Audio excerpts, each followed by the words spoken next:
Karena gini loh, posisinya aku kriteria. Jadi kita mengenal disebut dengan stroke yang tidak berdarah dengan stroke yang berdarah. Stroke yang tidak berdarah itu biasanya ditandai dengan adanya penyumbatan. Kalau itu terjadi di sini mungkin pikirnya tidak ke situ kali ya, tapi kalau di Korea atau di Kamboja itu ada beberapa paper yang saya itu mas, ya, dulunya tukang koran.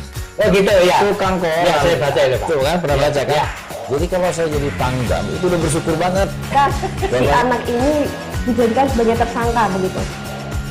Ya, kalau ini kita bicara yang di luar kasus Bongombo ya. Dikenal dengan nama hujan shower, di mana terdapat batas jelas antara daerah hujan dan tidak hujan yang biasanya terjadi pada fase awal mature stage atau tahap berbahaya dewasa. itu Kang. Jadi mulai artinya terjadinya perlembekan. Nah itu untuk penetrasi akan sulit gitu ya. Dok, saya ini menurut saya memang tidak mudah, bukan urusan tanah diambil. Kalau misalnya Amerika Serikat sekarang, Rasulullah mengatakan dalam sebuah hadis bahwa berpuasa di 6 hari Syawal itu. Oke, apa kabar Bang Aris di sini dengan strateginya? Kalau saya sendiri di Jumit 37 ini yang semalam baru mulai, Apa yang saya dirasakan udah Kapten Nita? sebenarnya aku nggak ngerasa itu penangkapan atau penggerbegan atau apapun itu. Karena gini loh, posisinya aku Kriteria. Jadi kita mengenal disebut dengan stroke yang tidak berdarah dengan stroke yang berdarah.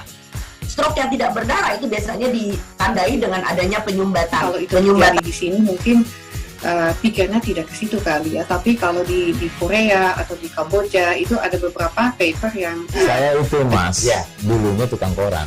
Oh gitu ya. Tukang koran. Ya, saya baca itu Pak. Tuh kan pernah Ya. baca kan? Ya. Jadi kalau saya jadi pangdam itu udah bersyukur banget. Si anak ini dijadikan sebagai tersangka begitu. Ya, kalau ini kita bicara yang di luar kasus Bongombo ya. Dikenal dengan nama hujan. Selamat siang Tribuners, Anda sedang menyaksikan live update Tribun News bersama saya Firdanada.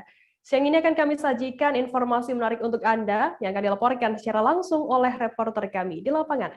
Dan inilah live update selengkapnya. Kita awali berita pertama dari Sulawesi, Saudara. Presiden Joko Widodo mendatangi Kabupaten Wajo, Sulawesi Selatan pada Kamis 9 September hari ini.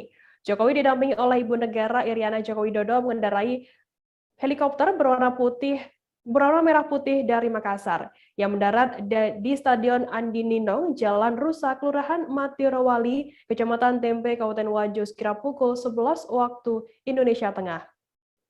Terkait informasi lebih lengkapnya akan disampaikan oleh rekan wartawan kami dari Tribun Timur. Ada Kasdar Kasau yang saat ini sudah tersambung bersama kami. Halo Kasdar.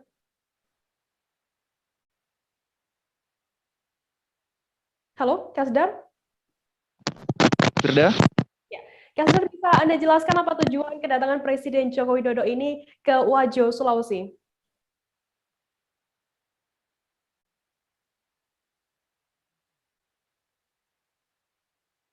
Halo, Kasdar?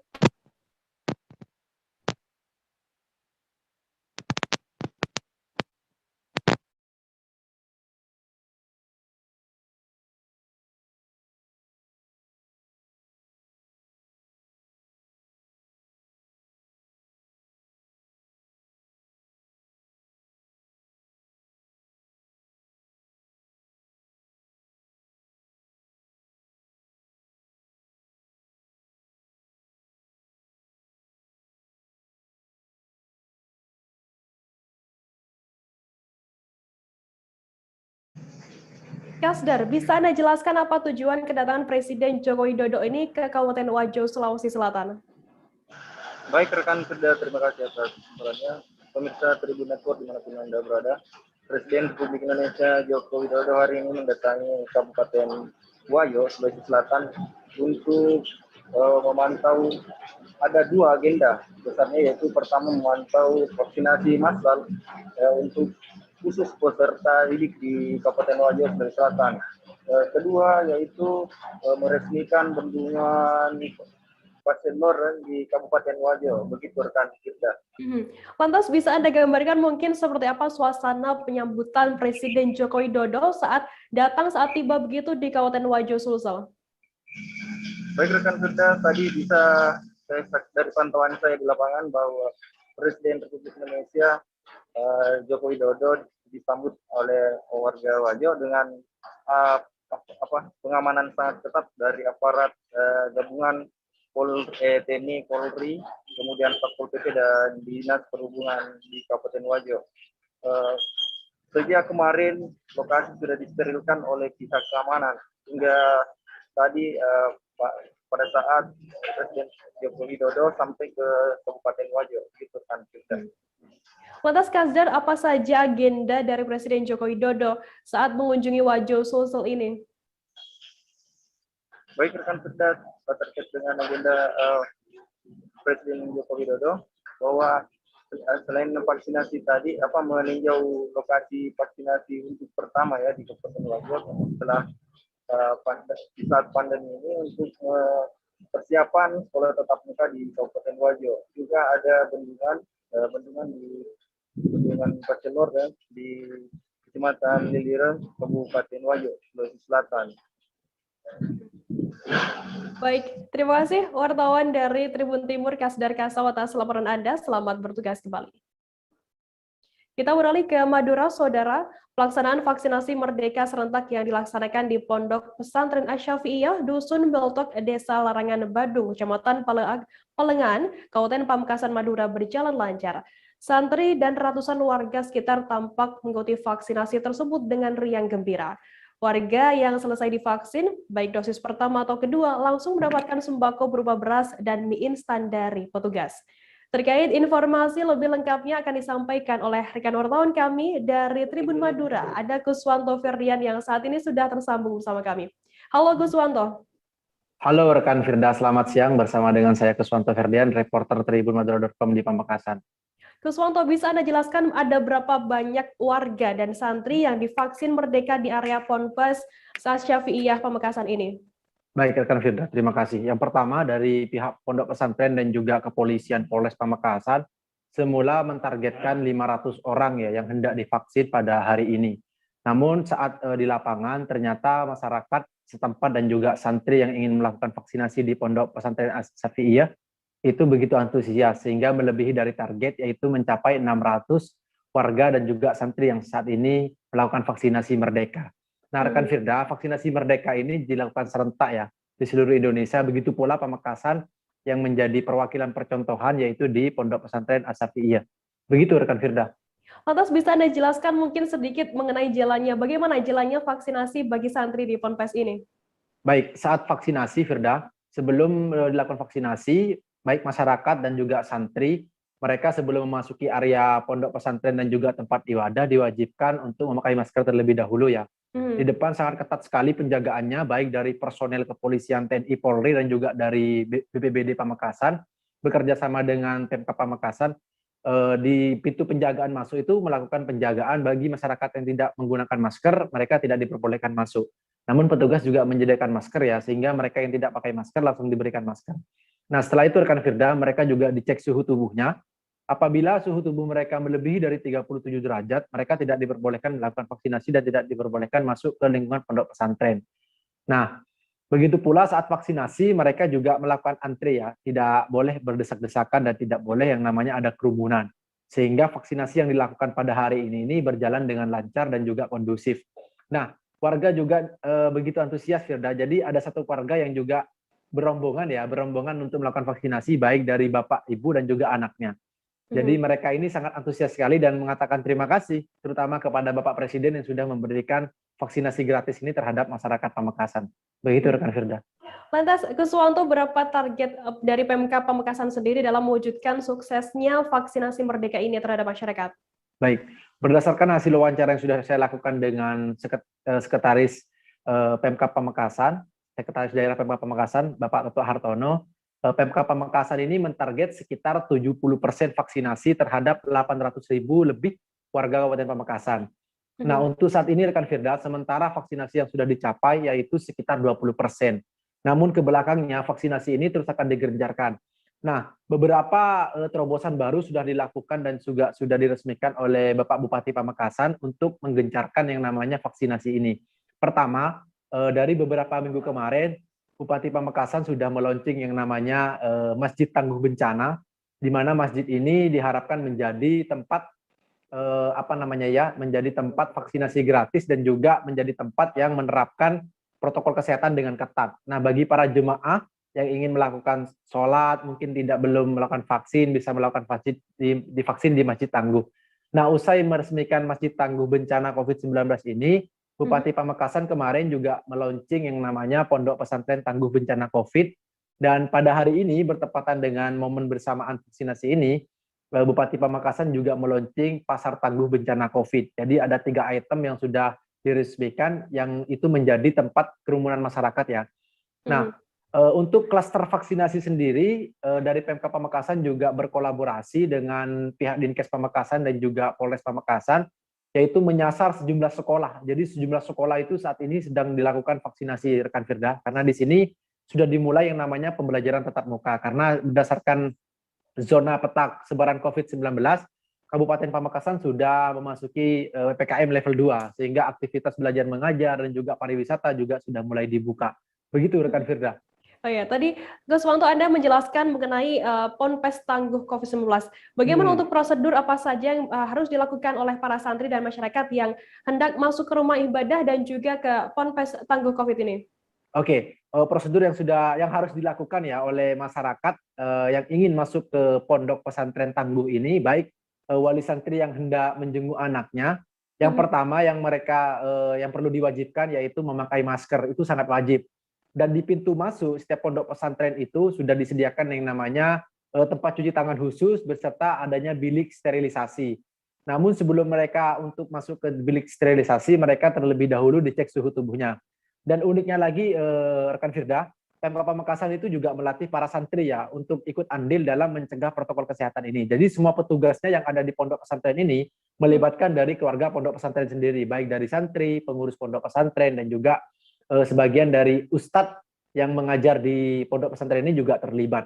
Jadi mereka juga diterapkan yang namanya protokol kesehatan yang sangat ketat, Firda. Begitu juga saat melakukan pembelajaran, baik juga saat ibadah, mereka diwajibkan menjaga jarak. Begitu, rekan Firda. Berarti penerapan 5M di sana sangat ketat begitu ya? Sangat ketat sekali, rekan Firda. Di sini sangat ketat lagi. Begitu juga saat mau masuk pasar ya. Jadi baik pedagang dan juga pengunjung itu sebelum masuk pasar, mereka itu diwajibkan masuk ke dalam bilik sterilisasi, wajib pakai masker, wajib cuci tangan. Kalau misalkan nggak mau mengikuti aturan, ya mohon maaf, pemerintah juga memiliki aturan yang cukup tegas. Ini semua demi kesehatan masyarakat ya, dan juga ingin mempercepat tercaparnya herd immunity tubuh bagi masyarakat. Begitu rekan Firda. Baik, Tribuners, tadi jurnalis kami Guswanto juga melakukan wawancara dengan Kapolres Pamekasan AKBP Apip Ginanjar dan juga pengasuh Pondok Pesantren Asy-Syafi'iyah Kiai Haji Mahrus Syafi dan juga Sekda Pamekasan Toto Hartono. Berikut liputannya untuk Anda.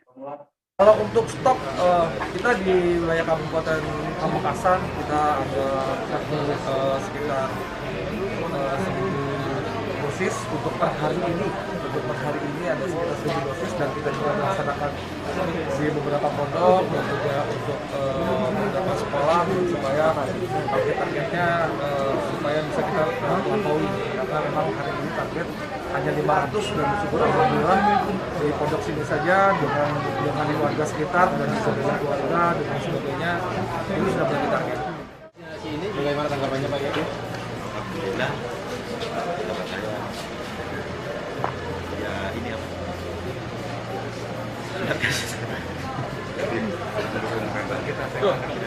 Sangat baik dan mendukung pemerintah dalam melaksanakan selamat halal. Siap. Pak Kiai, Pak Kapolres, dan Pak Kajari, kita mengingat lagi tujuan vaksin ya, diantaranya satu, mengurangi angka kesakitan, kedua, membentuk kekebalan kelompok, dan ketiga, agar secara struktur ekonomi dan sosial masyarakat bisa bertahan. Bagaimana caranya? Diantaranya adalah sinergitas TNI Polri, kolaborasi dan masyarakat.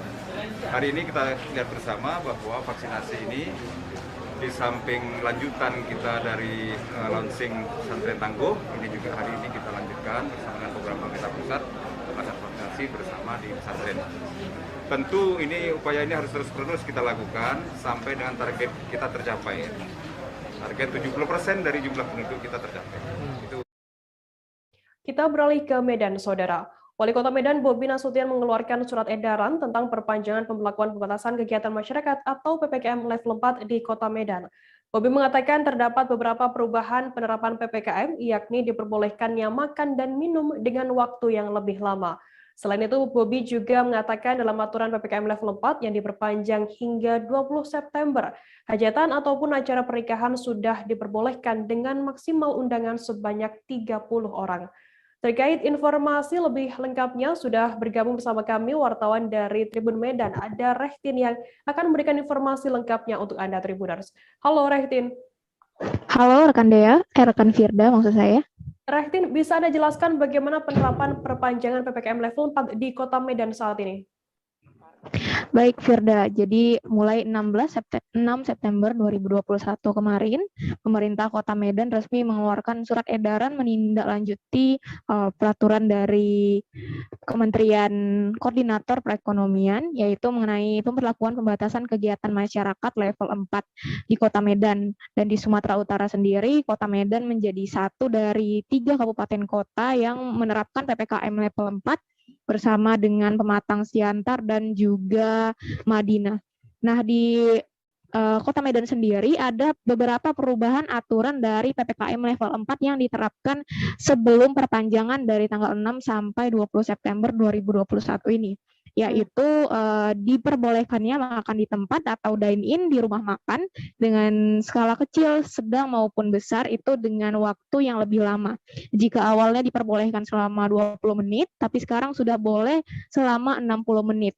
Selain itu juga di Kota Medan sendiri, Pemko Medan telah memperbolehkan dilakukannya acara pernikahan dan juga hajatan dengan pembatasan peserta yaitu maksimal 30 orang dan juga tidak diperbolehkannya makan di lokasi hajatan. Dan juga beberapa acara itu diperbolehkan dengan memberlakukan protokol kesehatan yang sangat ketat, begitu Firda. Lantas seperti apa respon dari pihak rumah makan sendiri menanggapi peraturan makan di tempat maksimal 1 jam atau 60 menit? Baik, pihak rumah makan yang sebenarnya dari pemberlakuan pembatasan kegiatan masyarakat di Kota Medan sebelum September 2021 itu tidak diperbolehkan untuk yang skala besar.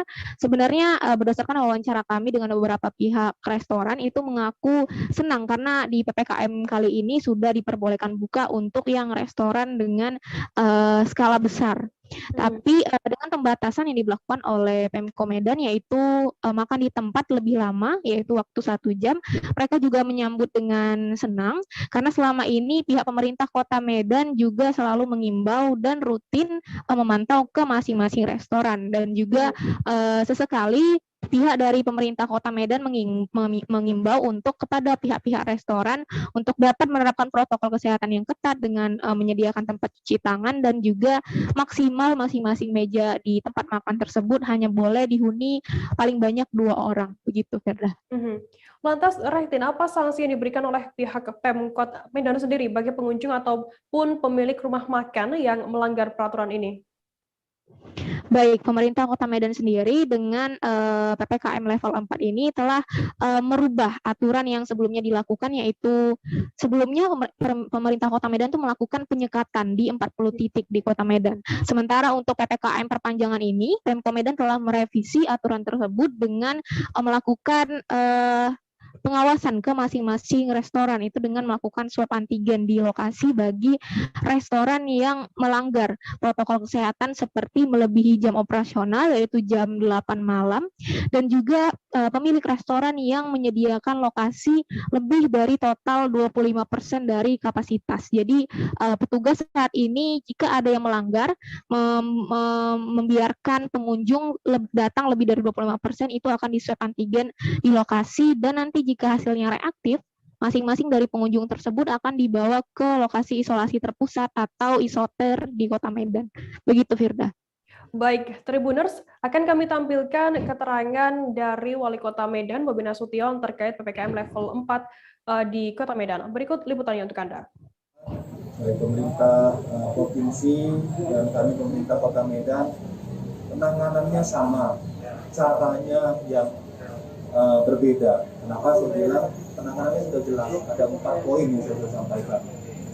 cara kita mendekati, karena ini kita untuk PKM ini mengajak masyarakat, jadi kita mengajak masyarakat. Nah, yang kita ajak ini kan karakter masyarakatnya berbeda-beda, caranya yang berbeda, tapi penanganannya itu sama. 4 hal itu nggak boleh ditawar-tawar lagi. Hanya bagaimana kita mengajak masyarakat membatasi mobilitas, bagaimana kita mengajak masyarakat mensosialisasi hari ini sudah boleh makan, minum di tempat maksimal 1 jam.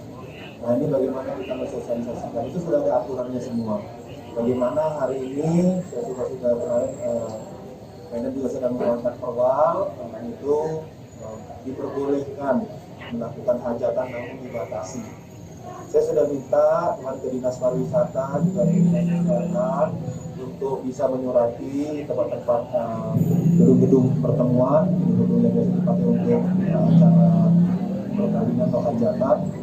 Peraturan ini tolong disosialisasikan, jangan sampai ketika nanti ditemukan di lapangan ada yang bilang belum tahu tentang peraturan ini, itu aja. Jadi kita sosialisasikan. Caranya caranya sama, penerapannya yang berbeda karena karakteristik masyarakatnya berbeda-beda itu. Polres Minahasa Selatan menggelar razia pelanggaran lalu lintas kasat mata. Razia ini digelar di depan pos tertib lalu lintas Jalan Trans Sulawesi, Kelurahan Pondang, Kabupaten Minsel pada Rabu 8 September kemarin. Sejumlah pelanggar lalu lintas terjaring dalam razia ini. Sasaran razia pelanggaran kasat mata ini yakni pengendara sepeda motor yang tidak memakai helm, sepeda motor yang menggunakan knalpot bising, serta muatan berlebih kendaraan angkutan umum. Terkait informasi lebih lengkapnya akan disampaikan oleh rekan wartawan kami dari Tribun Manado, ada Rul Mantik yang saat ini sudah tersambung bersama kami. Halo Rul Mantik. Halo rekan Firda, selamat siang. Rul Mantik, bisa Anda jelaskan di mana saja lokasi razia pelanggaran kasat mata yang dilakukan oleh Polres Minahasa Selatan ini? Dalam beberapa hari terakhir ini, Polres Kabupaten Minahasa Selatan melaksanakan razia pelanggaran lalu lintas kasat mata. Nah, lokasinya yang pertama ada di depan Polres Kabupaten Minahasa Selatan di Jalan Trans Sulawesi, dan yang kedua di depan pos tertib lalu lintas atau di depan kantor Samsat Amurang, dan yang ketiga di pusat kota Amurang. Nah, jadi ketiga tempat ini menjadi langganan tempat razia yang dilaksanakan oleh petugas kepolisian Resort Kabupaten Minahasa Selatan. Demikian Firda. Lantas, Rul Mantik, sejak kapan dan mengapa razia ini dilakukan oleh pihak Polres Minsel? Razia ini dilaksanakan sejak 3 bulan yang lalu. Nah, di saat pandemi COVID-19 melanda Kabupaten Minahasa Selatan dan pemerintah melaksanakan PPKM, jadi ada pembatasan. Nah, di situ mulai terlihat banyak pelanggar lalu lintas di sepanjang jalan yang mengikuti Jalan Trans Sulawesi. Jadi ada banyak sekali pengguna jalan yang tidak menggunakan helm atau kendaraannya tidak dilengkapi dengan surat-surat. Ya, pokoknya ada banyak pelanggaran yang terjadi. Nah, ada juga Tribuners beberapa keluhan yang disampaikan oleh masyarakat kepada Polres Kabupaten Minahasa Selatan. Nah, banyak warga yang mengeluh bahwa penggunaan knalpot bising atau knalpot racing itu sudah sangat mengganggu, dan bahkan di tempat-tempat ibadah kalau ada kendaraan yang lewat menggunakan knalpot bising, jemaat yang ada di dalam atau jemaah yang sedang melaksanakan ibadah di dalam tempat ibadah merasa sangat terganggu. Dan pernah juga rekan Firda, waktu Polres Kabupaten Minahasa Selatan melaksanakan upacara. Nah, di saat upacara itu ada beberapa kendaraan yang melewati depan Polres dengan menggunakan knalpot bising. Jadi hal itu benar-benar dirasakan sendiri oleh petugas kepolisian, bahkan Kapolres Kabupaten Minahasa Selatan sendiri. Demikian rekan Firda. Kemudian apa saja sanksi yang diberikan kepada pelanggar, pengendara begitu? Nah, sanksi yang diberikan ada 2. Yang pertama sanksi ringan, yaitu memperingatkan para pelanggar untuk tidak mengulangi pelanggaran yang dia lakukan, misalnya tidak menggunakan helm atau tidak memakai helm. Ada juga sanksi berat, yaitu langsung ditilang. Jadi kendaraannya ditahan. Nah, kedua jenis sanksi ini dilihat dari pelanggarannya. Kalau tilang itu diberikan kepada pengguna kendaraan yang membawa kendaraan yang tidak dilengkapi dengan surat-surat. Jadi kendaraan itu menjadi seperti kendaraan bodong. Nah, kalau ada pengendara yang menggunakan sepeda motor tetapi tidak menggunakan helm, itu hanya diberikan teguran oleh petugas kepolisian. Namun, dia tidak bisa membawa kendaraan itu melewati atau membawa kembali kendaraan yang ditahan sebelum dia mendapatkan helm untuk melanjutkan perjalanan. Demikian, Firda. Untas, selain menindaklanjuti keluhan masyarakat, apa tujuan lain dari razia ini? Bisa Anda jelaskan lebih lengkap? Nah, menurut Kapolres Kabupaten Minahasa Selatan, Bapak Norman Sitindaon, bahwa operasi ini dilakukan untuk meminimalisasi kecelakaan yang mengakibatkan orang yang mengalami kecelakaan itu luka parah atau bahkan meninggal dunia. Sebab rekan Firda, di jalan Trans Sulawesi ini ketika terjadi kecelakaan persentase luka berat dan kematiannya, angka kematiannya cukup tinggi. Kalau dari data yang dikeluarkan oleh Polres Kabupaten Minahasa Selatan, dalam 1 bulan itu rata-rata ada 4 kecelakaan yang terjadi kasus meninggal dunia, pengendaranya atau baik pengendara ataupun yang menumpang kendaraan tersebut. Demikian, Firda. Baik, terima kasih rekan wartawan dari Tribun Manado Romantik atas laporan Anda. Selamat bertugas kembali. Kita beralih ke informasi selanjutnya, Saudara. Pusat perbelanjaan dan mal di Kota Madiun diperbolehkan untuk buka kembali setelah tutup lebih kurang 3 bulan. Keputusan ini diambil Wali Kota Madiun, Maidi, seiring turunnya penerapan PPKM Kota Madiun dari level 4 ke level 3. Nantinya akan ada aturan tertentu mengenai kapasitas mal hingga jam operasional yang harus dipatuhi pengunjung dan pengelola tenan. Terkait informasi lebih lengkapnya akan disampaikan oleh rekan wartawan kami dari Tribun Jatim, ada Sofyan Arif Chandra Sakti yang saat ini sudah tersambung bersama kami. Halo Sofyan. Halo, rekan Firda. Sofyan, bisa Anda jelaskan bagaimana suasana pembukaan mal di Kota Madiun saat ini?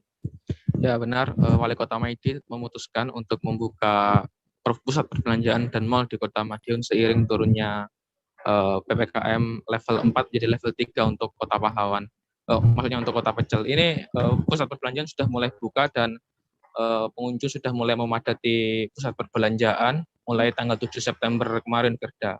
Untuk pengunjung ini diwajibkan untuk menginstal aplikasi Peduli Lindungi dan harus sudah melakukan vaksinasi minimal dosis pertama, Firda. Wali Kota Maidi juga mengingatkan agar pengunjung ini juga harus mematuhi protokol kesehatan, mulai menggunakan masker dan rajin mencuci tangan di pusat perbelanjaan tersebut, Firda. Lantas, bagaimana untuk komentar dari pengunjung atas pembukaan mal di Madiun ini? Pengunjung juga menyambut gembira dengan pembukaan mal di Kota Madiun ini, bahkan pengunjung ini bukan hanya dari Kota Madiun, tapi dari luar Kota Madiun, seperti dari Kabupaten Madiun dan Kabupaten Ngawi juga berbondong-bondong untuk ke pusat perbelanjaan di Kota Madiun. Namun cukup kesulitan, Firda, ketika harus masuk pusat perbelanjaan menggunakan aplikasi Peduli Lindungi. Kadangkala mereka banyak yang tidak tahu harus menggunakan aplikasi Peduli Lindungi ini, sehingga saat sudah berada di depan pintu masuk kota di perbelanjaan, mereka harus menginstal terlebih dahulu aplikasi Peduli Lindungi ini. Mereka juga mengeluhkan aplikasi Peduli Lindungi ini kadangkala lemot, Firda, sehingga harus menunggu cukup lama untuk bisa masuk ke pusat perbelanjaan, Firda. Lantas bagaimana untuk imbauan dari Wali Kota terkait pembukaan mal di Madiun ini? Untuk Wali Kota Madiun, Pak Maidi, juga mengimbau agar baik pengelola pusat perbelanjaan maupun pengunjung agar mematuhi protokol kesehatan. Untuk pengunjung diwajibkan memakai masker dan sudah harus melakukan vaksin dosis pertama. Sedangkan untuk pengelola mal juga harus mematuhi untuk kuota pengunjung maksimal 50% dan harus tutup pada pukul 9 malam, Firda. Pengunjung juga diwajibkan untuk menginstal aplikasi Peduli Lindungi sebelum masuk mal. Pak Maidi juga mengimbau kepada pengunjung ini jangan hanya tertib prokes pada saat ada satgas, Firda, tapi harus melakukan prokes 24 jam. Begitu, Firda.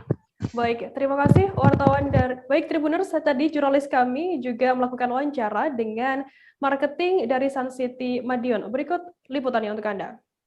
Ini antusias banget untuk customer, tapi belum masih belum menunjukkan banyaknya pengunjung, masih belum. Cuman karena kita pembatasan kapasitas juga, karena setiap kali masuk mall kan juga ada standar-standarnya gitu kan. Jadi prokes-prokesnya harus tetap dijalankan, yaitu pakai masker, cuci tangan, cek suhu. Yang paling penting itu kan sekarang pakai aplikasi Peduli Lindungi. Ini kan mulai buka tanggal 7 kemarin, Bu, ya? Iya, untuk jumlah pengunjung seperti apa, Bu? Tanggal 7 sama tanggal 8 kemarin? Jumlah pengunjungnya cukup bagus. Cukup bagus gitu. Sekitar berapa, Bu? Satu hari kemarin, tanggal 7? Satu hari kemarin, tanggal 7, sudah mulai ada peningkatan yang biasanya di bawah 1.000, ini sudah di atas 2.000. Di atas 2.000, ya? Ini syaratnya apa, Bu? Untuk pengunjung yang mau masuk ke Sun City ini? Syarat-syaratnya itu tadi, siap prokes, pakai masker yang jelas, mencuci tangan dulu, terus cek suhu badan, terus menunjukkan aplikasi Peduli Lindungi, dan itu wajib. Ya, untuk tenan sendiri seperti apa? Udah buka 100% atau? Untuk tenan alhamdulillah sampai saat ini sudah buka semuanya, dan kita juga ada brand baru juga, yaitu Selma, Informa, dan Susen. Ini buka sampai pukul berapa, Bu? Selama kita buka dari pukul 10 sampai pukul 9. Hari Senin sampai Minggu sama, Bu, ya? Iya, sama semua. Tribuners, kita akan jeda sejenak. Kami masih akan menjanjikan informasi menarik untuk Anda seusai ini. Tetap di Live Update. Oke, apa kabar Bang Ariski di sini untuk strateginya? Kalau saya sendiri di Jumip 37 ini yang semalam baru mulai, saya udah sebenarnya aku nggak ngerasain penangkapan atau penggerebegan atau apapun itu, karena gini loh, posisinya aku kriteria. Jadi kita mengenal disebut dengan stroke yang tidak berdarah dengan stroke yang berdarah. Stroke yang tidak berdarah itu biasanya ditandai dengan adanya penyumbatan. Kalau itu terjadi di sini mungkin pikirnya tidak ke situ kali ya, tapi kalau di Korea atau di Kamboja itu ada beberapa paper yang saya itu Mas, dulunya tukang koran. Oh gitu ya. Tukang koran. Ya, saya baca itu, Pak. Tuh kan, pernah baca kan? Ya. Jadi kalau saya jadi Pangdam itu udah bersyukur banget. Si anak ini dijadikan sebagai tersangka begitu. Ya, kalau ini kita bicara yang di luar kasus Sebongombo ya. Dengan nama hujan shower, di mana terdapat batas jelas antara daerah hujan dan tidak hujan yang biasanya terjadi pada fase awal mature stage atau tahap dewasa. Jadi mulai artinya terjadinya perlembekan. Nah itu untuk penetrasi akan sulit gitu ya. Dok, saya ini menurut saya memang tidak mudah. Bukan urusan tanah diambil. Kalau misalnya Amerika Serikat sekarang, Rasulullah mengatakan dalam sebuah hadis bahwa berpuasa di 6 hari Syawal itu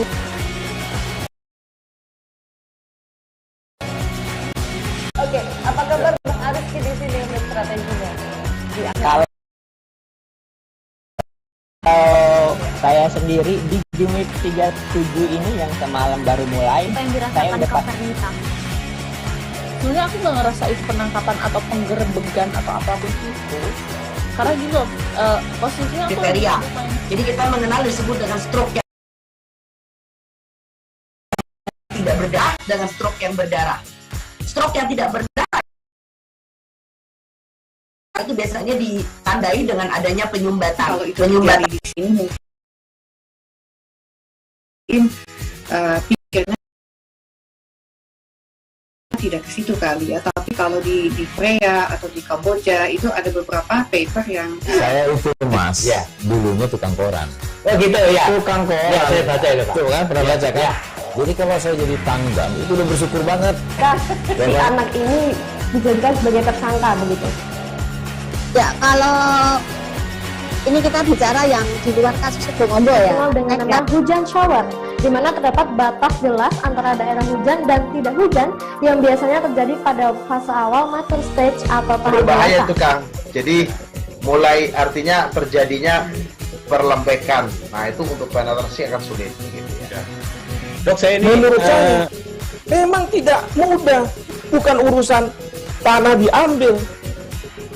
Kalau misalnya Amerika Serikat sekarang, Rasulullah mengatakan dalam sebuah hadis bahwa berpuasa di 6 hari Syawal itu. Oke, apa kabar Bang Ariski di sini untuk strateginya? Kalau saya sendiri di Jumip 37 ini yang semalam baru mulai, Apa yang saya dirasakan udah Kapten Hitam? Sebenarnya aku nggak ngerasain penangkapan atau penggerebegan atau apapun itu. Karena gini loh, posisinya aku Kriteria. Jadi kita mengenal disebut dengan stroke yang tidak berdarah dengan stroke yang berdarah. Stroke yang tidak berdarah itu biasanya ditandai dengan adanya penyumbatan. Kalau itu terjadi di sini mungkin pikirnya tidak ke situ kali ya. Tapi kalau di Korea atau di Kamboja itu ada beberapa paper yang Saya itu Mas, dulunya tukang koran.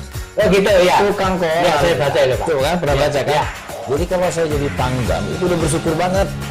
Si anak ini dijadikan sebagai tersangka begitu. Ya kalau ini kita bicara yang di luar kasus Sebongombo ya. Dikenal dengan nama hujan shower, di mana terdapat batas jelas antara daerah hujan dan tidak hujan yang biasanya terjadi pada fase awal mature stage atau tahap Berbahaya dewasa. itu Kang. Jadi mulai artinya terjadinya perlembekan. Nah itu untuk penetrasi akan sulit. Gitu ya. Dok, saya ini menurut saya memang tidak mudah, bukan urusan tanah diambil. Kalau misalnya Amerika Serikat sekarang, Rasulullah mengatakan dalam sebuah hadis bahwa berpuasa di 6 hari Syawal itu. Oke, apa kabar Bang Ariski di sini untuk strateginya? Kalau saya sendiri di Jumip 37 ini yang semalam baru mulai, Apa yang saya dirasakan udah Kapten Hitam? Sebenarnya aku nggak ngerasain penangkapan atau penggerebegan atau apapun itu. Karena gini loh, posisinya aku Kriteria. Jadi kita mengenal disebut dengan stroke yang tidak berdarah dengan stroke yang berdarah. Stroke yang tidak berdarah itu biasanya ditandai dengan adanya penyumbatan. kalau itu terjadi di sini mungkin pikirnya tidak ke situ kali ya. Tapi kalau di Korea atau di Kamboja itu ada beberapa paper yang Saya itu Mas, dulunya tukang koran. Oh gitu ya. Tukang koran. Ya, saya baca itu, Pak. Tuh kan, pernah baca kan? Jadi kalau saya jadi tanggam, itu udah bersyukur banget. Si anak ini dijadikan sebagai tersangka begitu. Ya kalau ini kita bicara yang di luar kasus Sebongombo ya. Dikenal dengan nama hujan shower, di mana terdapat batas jelas antara daerah hujan dan tidak hujan yang biasanya terjadi pada. Terima kasih Anda masih bersama kami di Live Update. Kita beralih ke informasi selanjutnya, Saudara. Warga Teluk Limau, Dusun Mekarjaya, Desa Tanjung Tinggi, Kecamatan Siju, Kabupaten Belitung, dihebohkan dengan penemuan sesosok mayat terapung di pantai pada Selasa 7 September sore. Mayat yang diketahui bernama Amril, 17 tahun itu pertama kali ditemukan warga bernama Sapar sekira pukul 4 sore. Untuk mengetahui informasi lebih detailnya sudah bergabung bersama kami wartawan dari Pos Belitung. Ada Dede Suhendar yang akan memberikan laporannya langsung untuk Anda. Halo Dede. Ya, Firda. Dede, bisa Anda jelaskan bagaimana kronologi penemuan sosok mayat ini di pantai? Ya, baik, Firda. Untuk kronologi kejadian penemuan mayat ini terjadi pada hari Selasa kemarin ketika seorang nelayan hendak melaut sekitar pukul 4 sore melihat sosok jenazah yang mengapung sekitar 100 meter dari bibir pantai. Setelah menemukan jenazah tersebut, warga setempat yang mulai heboh menghubungi pihak kepolisian untuk mengevakuasi jenazah tersebut ke RSUD. Berdasarkan keterangan dari pihak kepolisian, kronologi kejadian itu berawal pada hari Minggu tanggal 5 September 2021 lalu. Korban Amril ini bersama rekannya sedang nongkrong sambil minum-minuman keras di sekitar pantai. Kemudian menjelang malam sekitar pukul 7, rombongan Amril ini bertemu dengan rombongan pemuda lainnya dan sempat terjadi cekcok berujung keributan. Namun setelah keributan usai, tiba-tiba korban justru berlari ke arah pantai yang diduga terseret arus hingga tenggelam. Begitu, Firda. Jadi lantas apakah ada mungkin kaitan keributan yang terjadi di sana dengan tenggelamnya korban ini? Ya, baik, Firda. Pasca penemuan jenazah Amril, pihak kepolisian langsung memanggil seluruh teman-teman korban maupun rombongan lainnya. Namun seluruh pemuda yang dimintai keterangan oleh polisi, mereka satu suara bahwa keributan sudah selesai sebelum korban ini berlari ke arah laut. Jadi ditambah dengan keterangan dokter hasil pemeriksaan jenazah tidak ada ditemukan luka memar ataupun bekas sayatan di tubuh korban. Begitu. Jadi lantas kapan terakhir kali korban ini meninggalkan rumah dan hingga ditemukan tenggelam begitu? Ya, kebetulan pada saat penemuan jenazah pada hari Selasa sore itu kakek korban juga berada di lokasi yang memang sudah memiliki firasat bahwa cucunya ini meninggal dunia. Karena terakhir kakek ini bertemu cucunya itu pada hari Minggu siang yang meminta izin untuk keluar jalan-jalan bersama rekannya. Jadi semenjak Minggu siang itu korban sudah tidak lagi pulang ke rumah. Gitu. Oke, baik Tribuners, tadi jurnalis kami Dede juga melakukan wawancara dengan Kasat Reskrim Polres Belitung, Ibtu Edi Purwanto. Berikut liputannya untuk Anda. Kejadian itu bermula ketika pada hari Minggu ada dua kelompok pemuda yang sedang duduk-duduk sambil minum minuman keras di pantai. Dan memang benar di antara kedua kelompok pemuda tersebut ada cekcok mulut, ada ribut-ribut.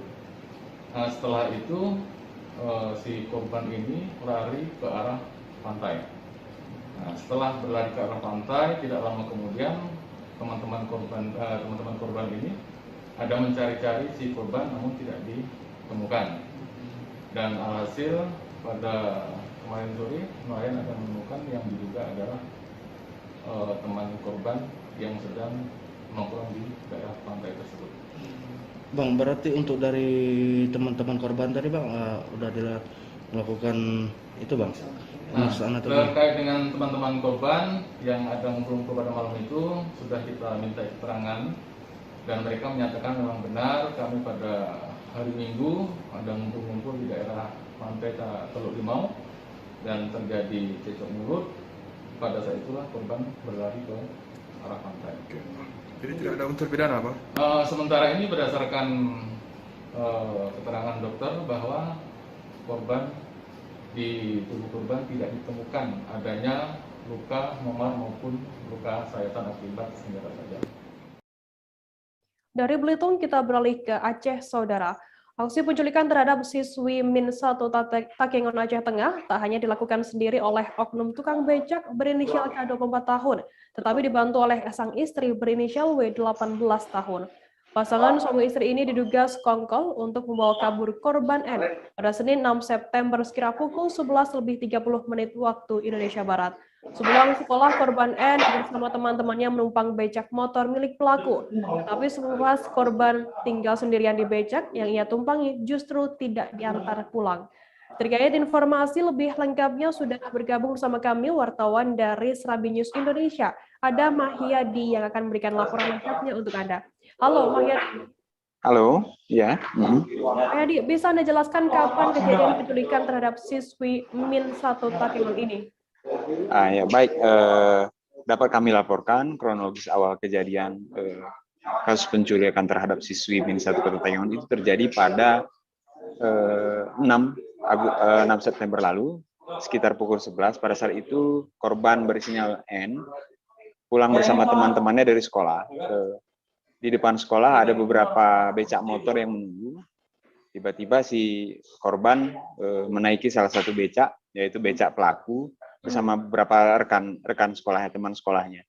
Tetapi pada saat teman-teman sekolahnya duluan diantar ke rumahnya masing-masing, justru korban N tertinggal sendirian di becak. Pada saat korban tinggal sendirian, justru dia diantar pulang ke rumahnya di mungkin hanya sekitar 1 kilometer dari sekolahnya. Justru si korban dibawa lari ke arah kawasan hutan yang berjarak sekitar 15 km dari pusat kota Takengon. Nah, beberapa jam kemudian keluarga korban langsung melaporkan kejadian tersebut ke pihak kepolisian, dan pihak kepolisian langsung melakukan pencarian sekitar pukul 1 dini hari Selasa harinya, Selasa setelah esok harinya ditemukan becak motor pelaku di kawasan hutan, tapi orangnya tidak ada. Polisi langsung melakukan pengejaran pencarian secara maksimal beserta masyarakat. Akhirnya pada hari Selasa sekitar pukul 21 itu korban ditemukan, termasuk pelaku juga ditemukan dalam kondisi korban selamat, tetapi setelah dilakukan penangkapan ternyata tukang becak tersebut tidak bekerja sendirian, dia bekerja sama dengan istrinya. Istrinya yang berinisial W. Nah, setelah dilakukan penangkapan, pelaku sempat dihakimi massa pada saat itu, dan korban diamankan, sempat dirawat sampai hari ini masih dirawat di rumah sakit RSUD Baru Takengon karena mengalami trauma. Nah, untuk motif aksi penculikan ini, polisi khususnya dari Satreskrim Polres Aceh Tengah belum memberikan keterangan secara resmi karena masih dalam proses mencari keterangan dari para pelaku dan termasuk korban yang belum bisa dimintai keterangan. Gitu. Muhayyadi, lantas berapa lama korban ini disandra atau diculik oleh pelaku sendiri, dan berapa lama proses pengungkapan kasus penculikan ini? Proses lamanya korban disandra itu dari Senin dari jam 11.30 sampai dengan Selasa pukul 21 atau pukul 9 malam. Mungkin sekitar 1 harian lah begitu, dan proses pencariannya terbilang cukup cepat karena korban sempat dilarikan ke kawasan hutan. Nah, bahkan kasus ini sempat heboh di Kota Takengon, Kabupaten Aceh Tengah, karena kasus-kasus penculikan seperti ini bisa dikatakan beberapa tahun terakhir ini baru terjadi, dan bahkan nyaris tidak pernah terjadi, apalagi dilakukan oleh oknum tukang becak motor. Gitu. Ya. Lantas bagaimana untuk ancaman hukuman yang dijatuhkan kepada kedua pelaku ini? Ancaman hukumannya sampai sejauh ini yang kita dapatkan dari informasi dari pihak kepolisian, pertama mungkin perlindungan anak ya, karena anak di bawah umur. Yang kedua kasus penculikan. Gitu. Baik, terima kasih wartawan dari Serambi News Indonesia, Mahyadi, atas laporan Anda. Selamat bertugas kembali. Kita beralih ke informasi selanjutnya, Saudara. Herianti Akiditio dibawa ke Rumah Sakit Jiwa untuk menjalani observasi guna mengetahui kondisi kesehatan jasmani dan rohaninya. Pemeriksaan ini dibenarkan oleh Direktur Ditreskrimum Polda Sumsel, Kombes Pol Hisar Sialagan, ketika dikonfirmasi oleh awak media. Hisar mengatakan observasi ini bertujuan untuk memudahkan penyidik dalam memeriksa Herianti dalam persoalan yang kini harus dihadapinya. Sebab selama proses pemeriksaan terhadap Herianti, penyidik harus menghadapi kendala kesehatan dari pengusaha tersebut. Terkait informasi lebih lengkapnya sudah bergabung bersama kami wartawan dari Tribun Sumsel. Ada Sinta Anggraini yang akan memberikan laporannya langsung. Halo, Sinta.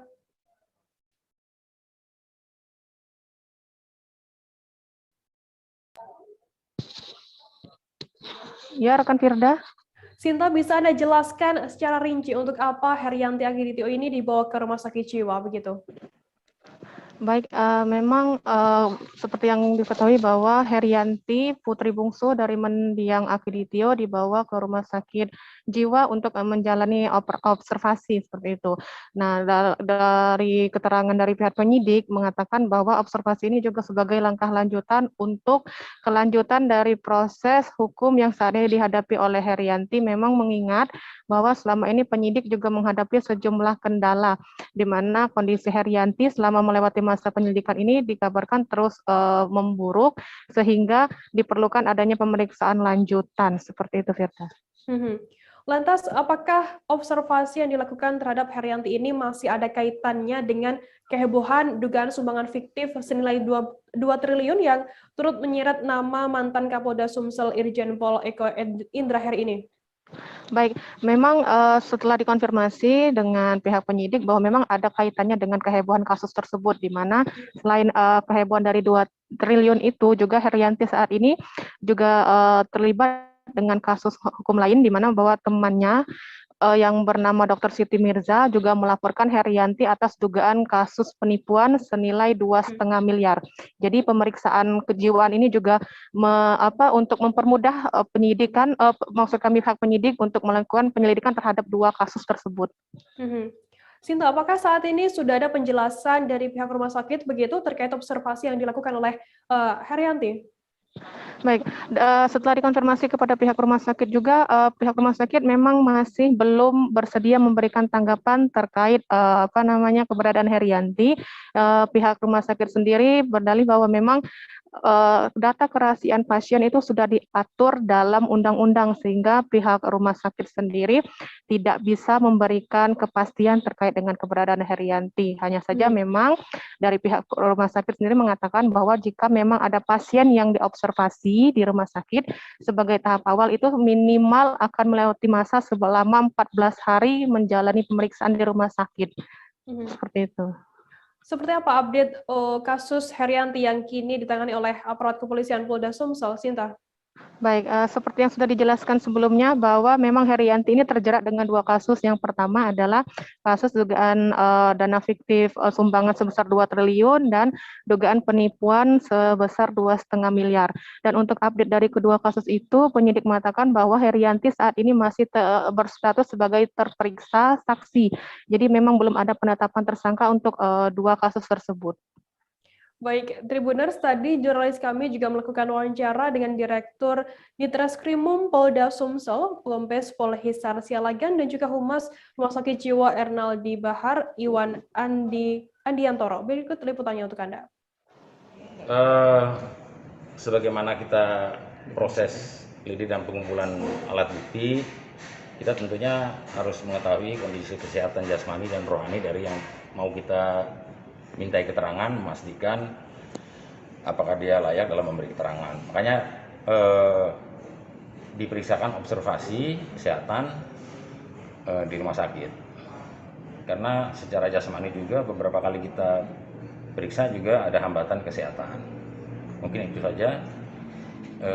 Mungkin butuh beberapa waktu untuk nanti kita dengar kesimpulan dari tim yang mengobservasi kesehatan yang bersangkutan. Apakah benar Pak, Saudara Herianti dibantarkan di sini atau diobservasi di sini Pak?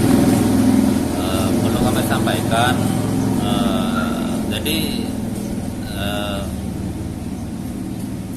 kami sebagai institusi pelayanan medis itu mempunyai aturan yang terkait dengan undang-undang. Ya, dalam ini menyangkut ranah undang-undang kerahasiaan data medis bagi setiap pasien. Jadi terkait dengan ini, maka kami tidak punya kewenangan hukum untuk memberikan informasi terkait dengan si tersangka ini. Ya. Jadi ini bagian dari amanah kami, bagian dari kami untuk menjunjung kerahasiaan bagi setiap pasien yang kami rawat.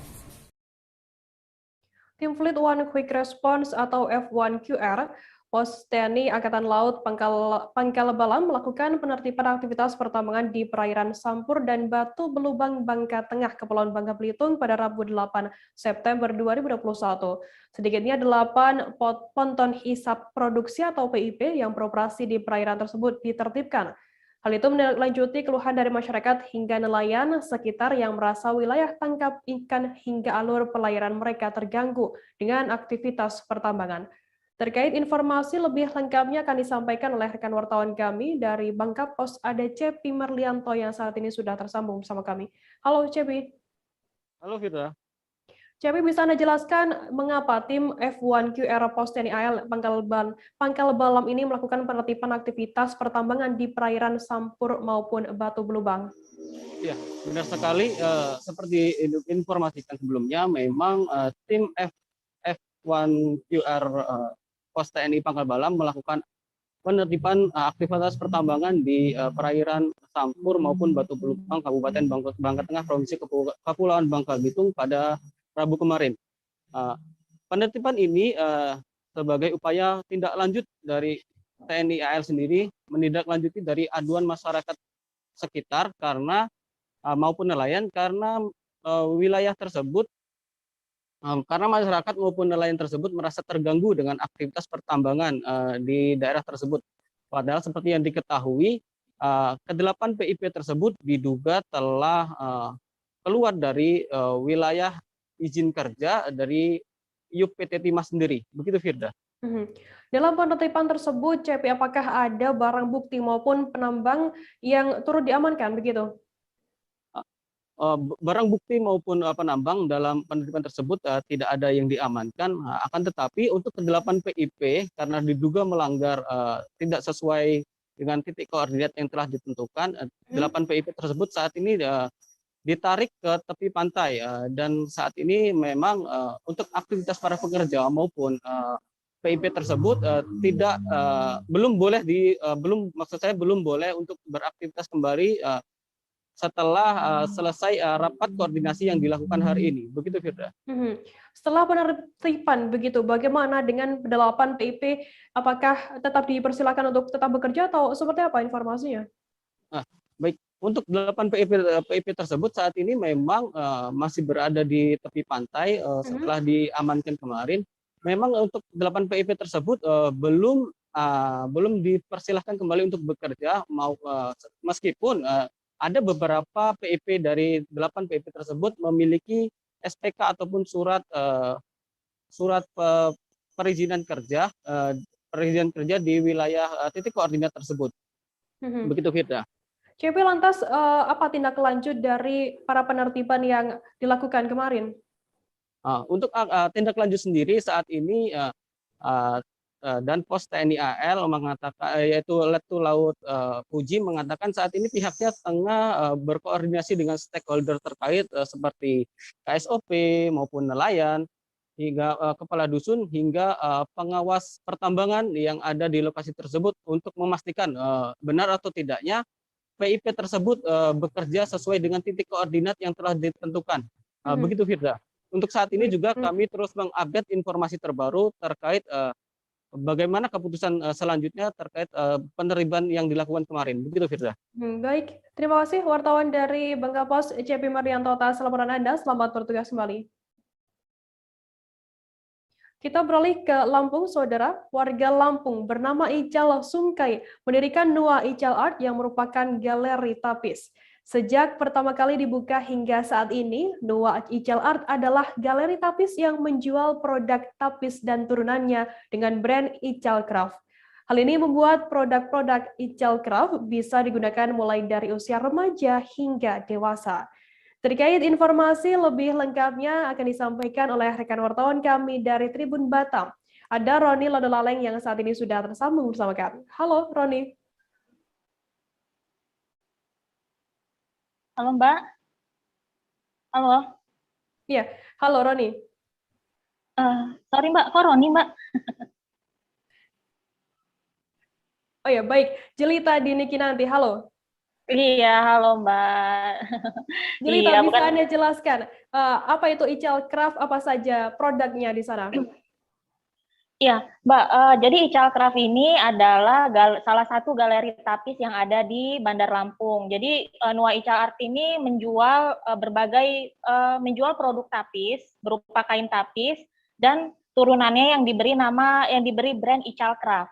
Jadi Ical Craft ini ada 2 jenis produk. Jadi ada produk yang homemade atau kerajinan tangan dan juga ada yang digital printing.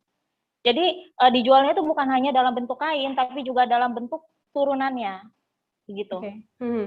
Jelita, lantas pada produk-produk Ical Craft ini apa saja yang mencerminkan bahwa produk tersebut kekinian dan dekat dengan anak muda begitu? Ya, nah ini menariknya dari Icalcraft ya, Kak Firda ya. Jadi Icalcraft ini dia memang sejak awal ada itu dia ingin membuat produk itu yang bukan hanya untuk orang dewasa saja, tapi juga ada remaja. Tapi maksudnya dari usia remaja sampai orang tua itu juga bisa menggunakan produk dari Icalcraft. Nah, jadi itu di produk Icalcraft ini ada banyak banget turunan dari tapis. Itu seperti ada atasan, kemudian ada dress, ada one set, gitu. Terus ada juga dalam bentuk tas, terus bahkan ada dalam bentuk casing handphone, gitu Kak Firda. Lantas Jelita, untuk pemasarannya sendiri seperti apa informasinya dan apakah hanya di lokal saja ataukah sudah keluar Lampung begitu? Ya, jadi di Icalcraft ini itu penjualannya itu bisa dibilang sudah seluruh Indonesia ya. Gitu. Itu karena Icalcraft ini bukan hanya menjual offline saja, yaitu ada di Jalan Singosari nomor 3 Enggal, tepatnya itu di seberang Easy Cafe, tapi juga dia menjual di marketplace Shopee dan juga di Instagram. Untuk omsetnya sendiri berapa kira-kira per bulan yang didapatkan oleh Ical sendiri? Saya sudah mencoba untuk menanyakan omset atau menanyakan jumlah penjualan, maaf itu katanya rahasia gitu. Tapi yang jelas itu penjualannya itu tetap stabil meskipun di tengah pandemi sekarang ini, Kak Firda. Karena Ical ini dia selalu berinovasi gitu dan dia juga selalu menggencarkan penjualan online-nya. Baik, terima kasih rekan wartawan dari Tribun Lampung, Jelita Dini atas laporan Anda. Semoga selamat bertugas kembali. Tribuners, seusai jeda kami akan kembali dengan informasi menarik lainnya. Tetap di Live Update. Oke, apa kabar Bang Ariski di sini untuk strateginya? Kalau saya sendiri di Jumip 37 ini yang semalam baru mulai, saya udah sebenarnya aku nggak ngerasain penangkapan atau penggerebegan atau apapun itu, karena gitu posisinya aku kriteria. Jadi kita mengenal disebut dengan stroke yang tidak berdarah dengan stroke yang berdarah. Stroke yang tidak berdarah itu biasanya ditandai dengan adanya penyumbatan. Kalau itu terjadi di sini mungkin pikirnya tidak ke situ kali ya, tapi kalau di Korea atau di Kamboja itu ada beberapa paper yang saya itu Mas, dulunya tukang koran. Oh gitu ya. Tukang koran. Ya, saya baca itu Pak. Tuh kan pernah baca kan? Ya. Jadi kalau saya jadi pangdam itu udah bersyukur banget. Si anak ini dijadikan sebagai tersangka begitu. Ya, kalau ini kita bicara yang di luar kasus Sebongombo ya. Dengan nama hujan shower, di mana terdapat batas jelas antara daerah hujan dan tidak hujan yang biasanya terjadi pada fase awal mature stage atau tahap berbahaya dewasa. itu Kang.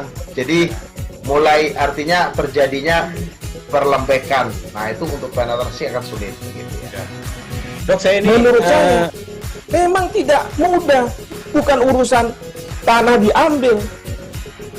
Kalau misalnya Amerika Serikat sekarang, Rasulullah mengatakan dalam sebuah hadis bahwa berpuasa di 6 hari Syawal itu.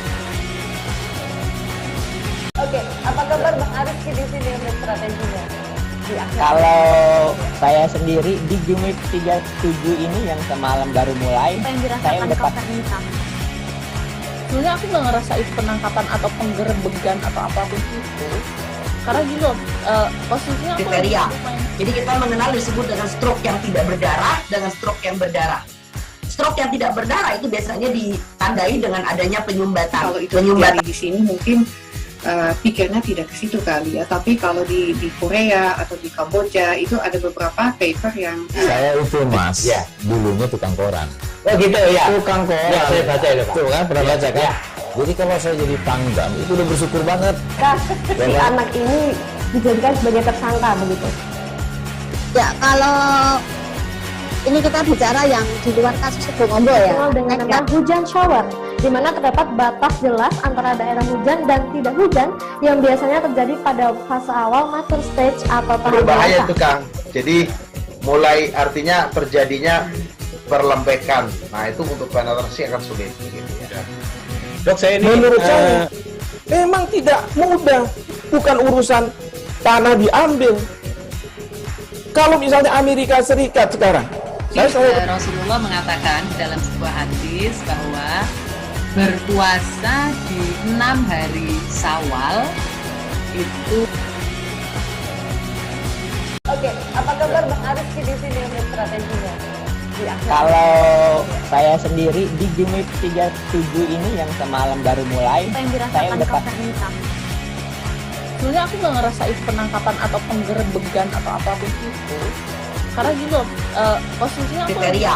Jadi kita mengenal disebut dengan stroke yang tidak berdarah dengan stroke yang berdarah. Stroke yang tidak berdarah itu biasanya ditandai dengan adanya penyumbatan. Kalau itu terjadi di sini mungkin pikirnya tidak ke situ kali ya. Tapi kalau di Korea atau di Kamboja itu ada beberapa paper yang Saya itu Mas, dulunya tukang koran. Oh gitu ya. Tukang koran. Ya, saya baca itu Pak. Tuh kan, pernah baca kan? Jadi kalau saya jadi pangdam itu udah bersyukur banget. Si anak ini dijadikan sebagai tersangka begitu. Ya, kalau ini kita bicara yang di luar kasus Sebongombo ya. Dikenal dengan nama hujan shower, di mana terdapat batas jelas antara daerah hujan dan tidak hujan yang biasanya terjadi pada fase awal mature stage atau tahap Berbahaya dewasa. itu Kang. Jadi mulai artinya terjadinya perlembekan. Nah itu untuk penetrasi akan sulit. Gitu ya. Dok, saya ini menurut saya memang tidak mudah. Bukan urusan tanah diambil. Kalau misalnya Amerika Serikat sekarang, Rasulullah mengatakan dalam sebuah hadis bahwa berpuasa di 6 hari Syawal itu. Oke, apa kabar Bang Ariski di sini untuk strateginya? Kalau saya sendiri di Jumip 37 ini yang semalam baru mulai, saya udah pas. Sebenarnya aku nggak ngerasain penangkapan atau penggerebegan atau apapun itu. Karena gitu, posisinya aku Kriteria. Jadi kita mengenal disebut dengan stroke yang tidak berdarah dengan stroke yang. Terima kasih Anda masih bersama kami di Live Update. Kita beralih ke informasi selanjutnya, Saudara. Melihat lingkungan yang rusak akibat adanya aktivitas penambang pasir diduga ilegal, seorang pemuda berinisiatif untuk mengembalikan hutan bakau atau mangrove di Kota Padang, Sumatera Barat. Pemuda tersebut bernama Pati Haryose, yang merupakan warga yang tinggal di kawasan Pasir Jambak, Kelurahan Pasianan Tigo, Kecamatan Koto Tangah, Kota Padang, Sumatera Barat. Ia juga merupakan pengelola lokasi konservasi penyu jambak Sea Turtle Camp Pok Maswa, Samudra Pasir Jambak. Terkait informasi lebih lengkapnya akan disampaikan oleh rekan wartawan kami dari Tribun Padang, ada Rezi Aswar yang saat ini sudah tersambung bersama kami. Halo Rezi. Iya, Firda. Rezi, bisa diceritakan terkait pembibitan mangrove yang dilakukan oleh pemuda ini? Iya, ini pemuda dari kawasan Pasir Jambak ya, Kelurahan Pasianan Tigo, Kecamatan Koto Tangah, Kota Padang, di mana pemuda ini berinisiatif untuk mengembalikan kawasan yang sudah rusak karena galian atau karena penambangan pasir dahulunya, dan saat ini sedang melakukan pembibitan mangrove di kawasan Pasir Jambak. Dan saat ini mangrove ini ada usia 2 bulan dan ada yang masih baru untuk ditanami. Rezi, lantas bisa Anda jelaskan mengenai lokasinya dan juga alasan yang dilakukan, alasan dari Pati Haryose sendiri melakukan pembibitan ini untuk apa? Iya, berdasarkan wawancara kami dengan Pati Haryose, dia mengatakan bahwa tujuan dari ini untuk mitigasi bencana dan juga untuk penghijauan kembali, karena saat ini mangrove di kawasan Pasir Jambak sudah tidak ada lagi karena sebelumnya karena ada penambangan pasir. Untuk kedepannya seperti apa nantinya yang dilakukan oleh pemuda ini, Rezi? Ya, tujuan dari pembibitan ini juga Pati Haryose berharap lingkungannya kembali hijau dan juga dijadikan objek wisata selanjutnya, yaitu objek wisata ekowisata gitu. Begitu, Firna. Baik, Tribuners, tadi jurnalis kami juga melakukan wawancara dengan pengelola pembibitan mangrove Pati Haryose. Berikut liputannya untuk Anda. Kita adalah tempat pembibitan atau pembenihan mangrove jenis Rhizopora apiculata yang tujuannya kita nanti akan kita tanami di sekitar kawasan Payau ini untuk sebagai penahan intrusi air laut ya, dan pencegahan abrasi pantai juga dan erosi sungai juga. Jadi intinya adalah untuk mitigasi bencana Dan mudah-mudahan nanti juga akan berpotensi untuk kita bisa kembangkan menjadi ekowisata, seperti ekopark seperti itu. Ini ada berapa jenis di sini, Bang? Kalau untuk yang kita bibitkan ini satu jenis saja, jenis Rhizopora apiculata. Ini umur berapa, Bang? Ini, Bang, udah atau saat ditanamkan umur berapa juga? Oh, ini kita ambil propagul, jadi sampai udah bisa tumbuh punya daun seperti ini, yang bisa ditanam ini sampai umur 2 bulan. Ini udah rata-rata udah 2 bulan, dan ada yang baru ditanam juga. Jadi secara bertahap kita tanam. Nanti juga penanamannya ke lahan penanaman nanti juga secara bertahap. Itu kenapa ditanam? Nah, kawasan ini dulunya kan bekas penambangan pasir ya, penambangan pasir ilegal yang sudah terlanjur rusak. Nah, jadi kita tanam mangrove sebagai rehabilitasi lingkungan. Pak, ini inisiatif sendiri atau gimana? Coba ceritakan, Pak. Ya, awalnya memang inisiatif kita sendiri untuk melakukan pembibitan karena kita memang menginginkan menciptakan sebuah ekowisata di sini, yaitu ekowisata konservasi penyu juga.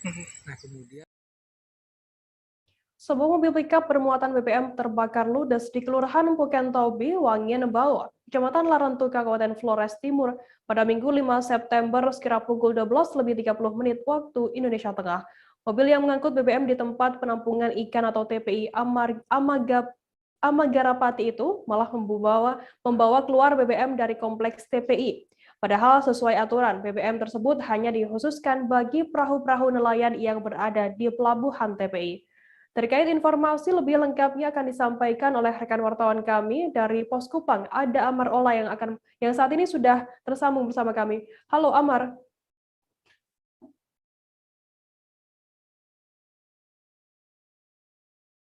Halo Amar.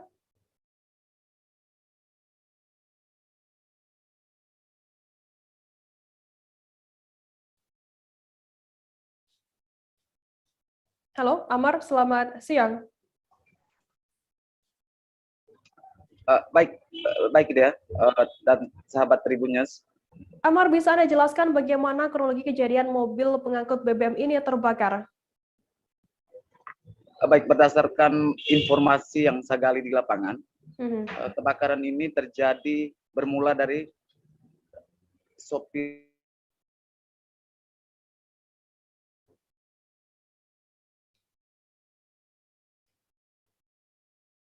Halo Amar.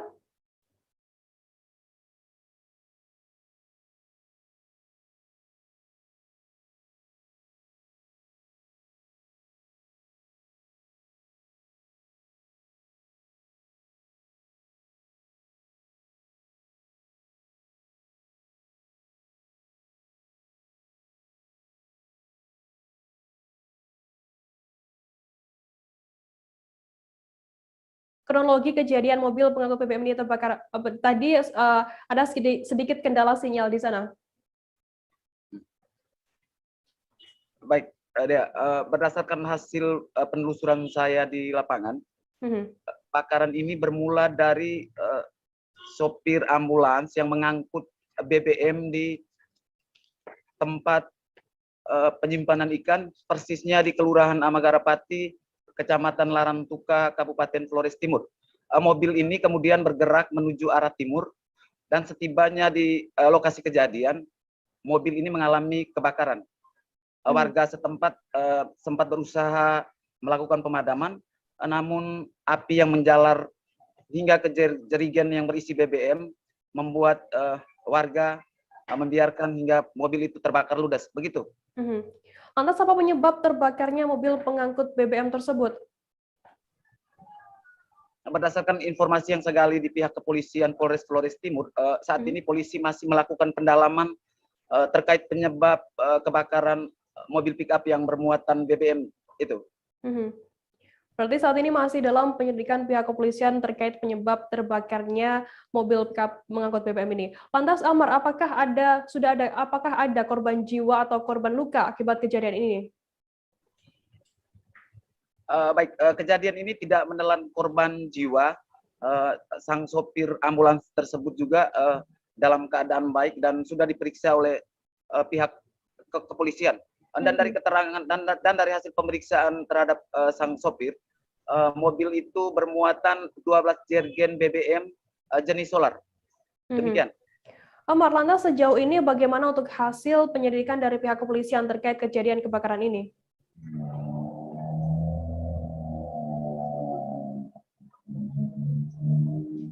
Halo, Amar? Halo, Dea. Ya. Amar, bisa Anda jelaskan sejauh ini bagaimana hasil dari penyelidikan pihak kepolisian terkait kejadian ini?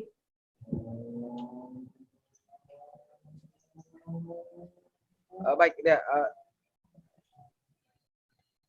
Berdasarkan hasil konfirmasi saya dengan pihak Polres Flores Timur, sejauh ini polisi sudah melakukan pemeriksaan terhadap sopir mobil pickup, dan dari hasil pengakuannya BBM sebanyak 12 jergen ini hendak diantar ke rumah pemilik kapal. Meski demikian, polisi sampai detik ini belum melakukan pemeriksaan terhadap pemilik kapal. Demikian. Baik, Tribuners, tadi jurnalis kami juga melakukan wawancara dengan Kasihumas Polres Flores Timur, Ibda Anwar Sanusi. Berikut liputannya untuk Anda. Dari hasil yang kita dapat bahwa jumlah muatan solar tersebut adalah sebanyak 21 jerigen. Tujuan muatan daripada solarnya adalah dari TPI menuju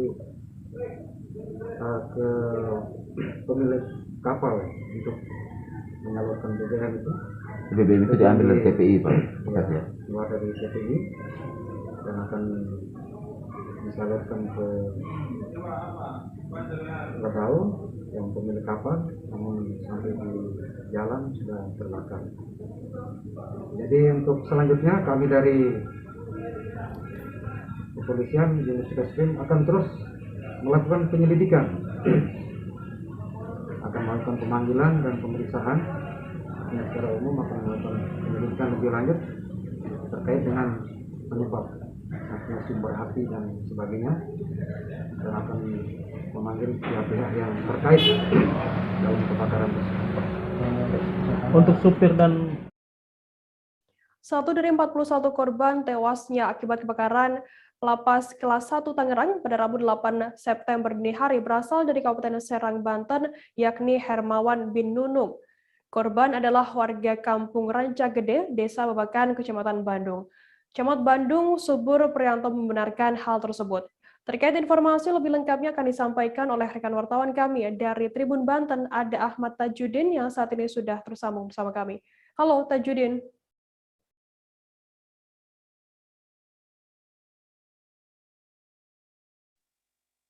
Halo Firda. Iya, halo. Tajudin, bisa Anda jelaskan mengenai informasi salah satu korban kebakaran di Lapas 1 Tangerang yang kabarnya berasal dari Serang ini? Baik, Firda. Menurut informasi yang diterima bahwa dari 41 korban yang terjadi pada kebakaran di Lapas kelas 1 Tangerang, ada sekitar 3 korban yang berasal dari Kabupaten Serang, di mana salah satunya bernama Hermawan. Hermawan ini ketika diinformasikan bahwa dikonfirmasi salah satu camat, yakni benar bahwa Hermawan ini merupakan warga dari Kabupaten Serang yang berasal dari Kecamatan Bandung. Untuk informasinya sendiri bahwa Hermawan ini salah satu dari 3 yang beredar informasi bahwa di Kabupaten Serang ada 3 korban yang meninggal di Lapas kelas 1 Tangerang. Lantas bisa Anda jelaskan terkait siapa sosok Hermawan dan apa kasus yang mengakibatkan dirinya di penjara di lapas ini? Baik, untuk Hermawan sendiri aslinya beliau merupakan warga dari Bandung, Jawa Barat. Kemudian dia menikah dengan salah satu warga dari Kecamatan Bandung, Kabupaten Serang. Dia menikah dengan salah satu warga Kecamatan Bandung, dan dalam kasusnya sendiri dia sempat viral bahwa pada kejadian dia melakukan kasus pembunuhan, kejadian itu sekitar 2019, di mana kasus tersebut sempat viral lantaran Hermawan ini merupakan pelaku dari pembunuhan seorang anak, yang mana anak ini merupakan anak tirinya beliau gitu. Lantas bagaimana respons dari keluarga setelah mengetahui kabar meninggalnya Hermawan? Baik, menurut informasi yang diterima bahwa dikarenakan Hermawan ini dengan istri yang berada di Kecamatan Bandung sudah bercerai dan posisi beliau di penjara akibat dari kasus yang menjeranya, sehingga keluarga atau mantan keluarga yang berada di sini mereka enggan untuk menerima jasa dari Hermawan sendiri, sehingga dari pihak keluarga sendiri meminta agar dari pihak lapas atau dari pihak manapun agar tidak mengirimkan jasa dari Hermawan itu ke keluarga atau mantan keluarganya tersebut. Lantas bagaimana untuk informasi dari pihak rumah sakit mungkin atau dari pihak kepolisian terkait jenazah ini nantinya akan dibawa kemana? Menurut informasi dari pihak kecamatan sendiri, hingga saat ini belum ada informasi terkait dari pihak lapas ataupun rumah sakit yang berada di Tangerang, di mana apakah si jasad tersebut dibawa di Kecamatan Bandung atau akan dibawa ke keluarga aslinya yang berada di Jawa Barat. Baik, terima kasih wartawan dari Tribun Banten Ahmad Tajudin atas laporan Anda. Selamat bertugas kembali. Kita beralih ke informasi selanjutnya, Saudara. Saksi bernama Ferdi Ananta dihadirkan Jaksa Penuntut Umum dalam sidang perkara dugaan korupsi yang menjerat mantan Bupati Kuansing Mursini. Ferdi adalah mantan bendahara pengeluaran rutin Setdakap Kuansing yang dimintai oleh Mursini untuk berangkat ke Batam menyerahkan uang sebesar 500 juta rupiah kepada orang yang mengaku dari KPK. Terkait informasi lebih lengkapnya akan disampaikan oleh rekan wartawan kami dari Tribun Pekanbaru. Ada Rizky Armanda yang akan memberikan laporan lengkapnya untuk Anda. Halo Rizky. Ya, halo Firda. Rizky, bisa Anda jelaskan seperti apa keterangan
Apa kabar Bang Ariski di sini untuk strateginya? Kalau saya sendiri di Jumik 37 ini yang semalam baru mulai, Apa yang saya dirasakan udah Kak Fernita? Sebenarnya aku nggak ngerasain penangkapan atau penggerebegan atau apapun itu. Karena gini loh, posisinya aku kriteria. Jadi kita mengenal disebut dengan stroke yang tidak berdarah dengan stroke yang berdarah. Stroke yang tidak berdarah itu biasanya ditandai dengan adanya penyumbatan. Kalau itu terjadi di sini mungkin pikirnya tidak ke situ kali ya, tapi kalau di Korea atau di Kamboja itu ada beberapa paper yang Saya itu Mas, dulunya tukang koran. Oh gitu ya? Tukang koran. Ya, saya baca itu Pak. Tuh kan, pernah baca kan? Jadi kalau saya jadi Pangdam, itu udah bersyukur banget. Si anak ini dijadikan sebagai tersangka begitu. Ya, kalau ini kita bicara yang di luar kasus Sebongombo ya. Dikenal dengan nama hujan shower, di mana terdapat batas jelas antara daerah hujan dan tidak hujan yang biasanya terjadi pada fase awal mature stage atau tahap Berbahaya dewasa. itu Kang. Jadi mulai artinya terjadinya perlembekan. Nah itu untuk penetrasi akan sulit gitu ya. Dok, saya ini menurut saya memang tidak mudah, bukan urusan tanah diambil. Kalau misalnya Amerika Serikat sekarang, Rasulullah mengatakan dalam sebuah hadis bahwa berpuasa di 6 hari Syawal itu. Oke, apa kabar Bang Ariski di sini untuk strateginya? Kalau saya sendiri di Jumik 37 ini yang semalam baru mulai, Apa yang saya dirasakan udah Kak Fernita? Sebenarnya aku nggak ngerasain penangkapan atau penggerebegan atau apapun itu. Karena gini loh, posisinya aku kriteria. Jadi kita mengenal disebut dengan stroke yang tidak berdarah dengan stroke yang berdarah.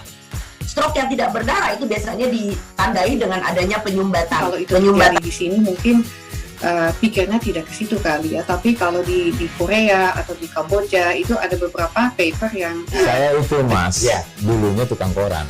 Oh gitu ya? Tukang koran. Ya, saya baca itu Pak. Tuh kan, pernah baca kan? Jadi kalau saya jadi Pangdam, itu udah bersyukur banget. Si anak ini dijadikan sebagai tersangka begitu. Ya, kalau ini kita bicara yang di luar kasus Sebongombo ya. Dikenal dengan nama hujan shower, di mana terdapat batas jelas antara daerah hujan dan tidak hujan yang biasanya terjadi pada fase awal mature stage atau tahap Berbahaya dewasa. itu Kang. Jadi mulai artinya terjadinya perlembekan. Nah itu untuk penetrasi akan sulit gitu ya. Dok, saya ini menurut saya memang tidak mudah, bukan urusan tanah diambil. Kalau misalnya Amerika Serikat sekarang, Rasulullah mengatakan dalam sebuah hadis bahwa berpuasa di 6 hari Syawal itu. Oke, apa kabar Bang Ariski di sini untuk strateginya? Kalau saya sendiri di Jumik 37 ini yang semalam baru mulai, Apa yang saya dirasakan udah Kak Fernita? Sebenarnya aku nggak ngerasain penangkapan atau penggerebegan atau apapun itu. Karena gini loh, posisinya aku kriteria. Jadi kita mengenal disebut dengan stroke yang tidak berdarah dengan stroke yang berdarah. Stroke yang tidak berdarah itu biasanya ditandai dengan adanya penyumbatan. kalau itu terjadi di sini mungkin pikirnya tidak ke situ kali ya, tapi kalau di Korea atau di Kamboja itu ada beberapa paper yang Saya itu Mas, dulunya tukang koran. Oh gitu ya? Tukang koran. Ya, saya baca itu Pak. Tuh kan, pernah baca kan? Kita beralih ke informasi selanjutnya, Saudara. Saksi bernama Ferdi Ananta dihadirkan Jaksa Penuntut Umum dalam sidang perkara dugaan korupsi yang menjerat mantan Bupati Kwan Sing Mursini. Ferdi adalah saksi yang merupakan mantan bendahara pengeluaran dan Kwan Sing. Kalau saya sendiri di Jumik 37 ini yang semalam baru mulai, Apa yang saya dirasakan udah Kak Fernita?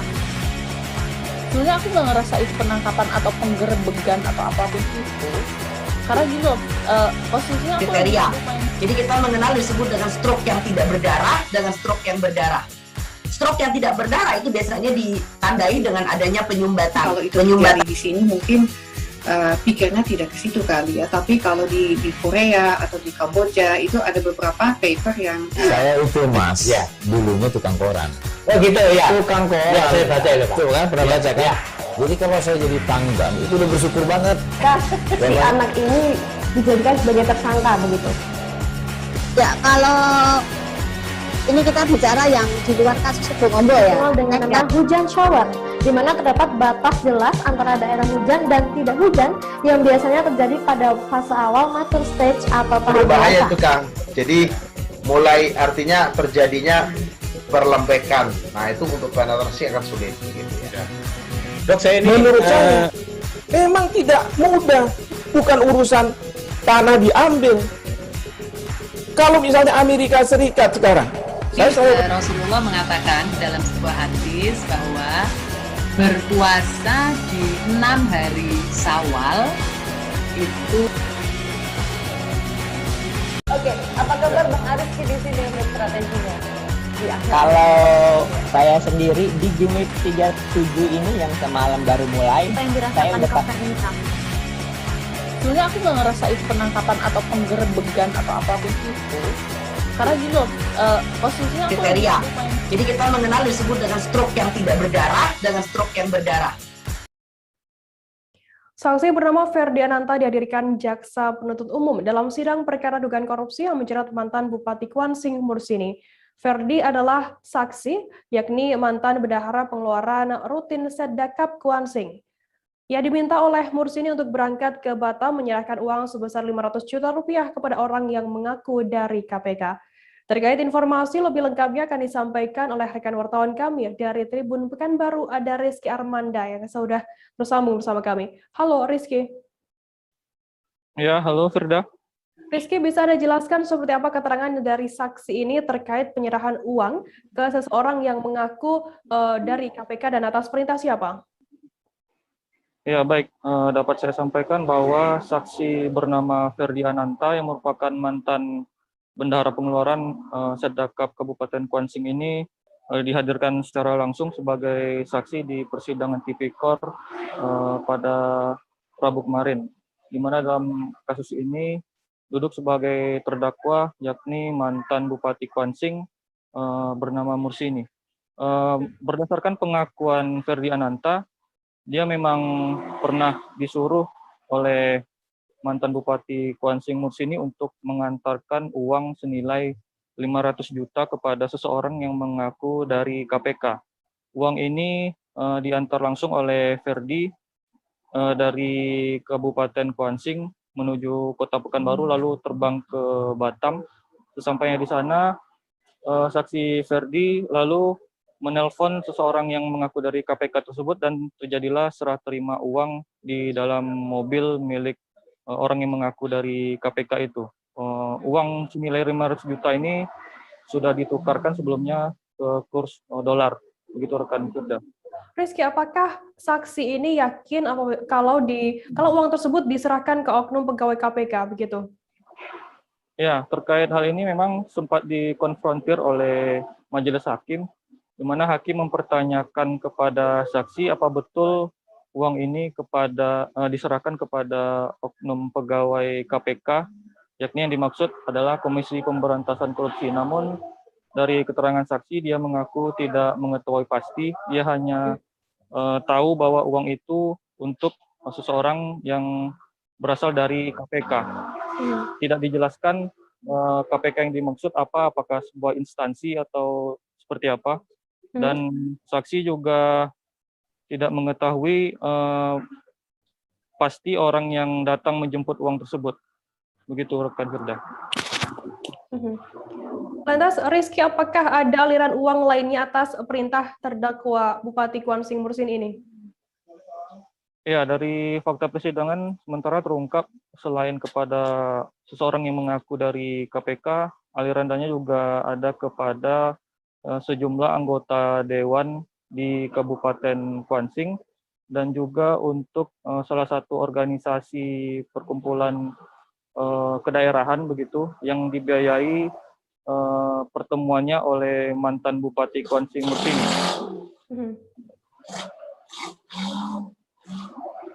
Lantas Rizky, terkait persidangan ini rencananya berapa orang saksi yang dihadirkan JPU?